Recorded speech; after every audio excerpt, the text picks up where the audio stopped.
Nəhayət, 1994-cü ilin sentyabr ayının 20-sində Bakıda dünyanın ən iri neft şirkətləri ilə müqavilə bağlanan zaman İran oyuna gəldiyini anladı. Okeanın o başında və Avropanın qərbində yerləşən ölkələri müqavilədə pay sahibi edən Heydər Əliyev, qonşu İranın bu müqavilədə iştirakına belə icazə verməmişdi.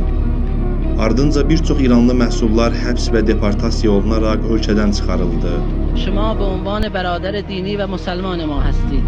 Biz həqiqətən də axır vaxtlarda bəlkə də bəzi adamlara tanış deyil.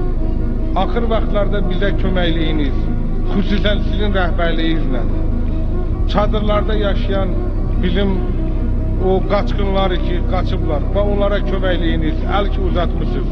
Azərbaycan xalqına köməklik edirsiniz və onu dünya aləmində, dünya siyasətində siz onun tərəfdarısınız.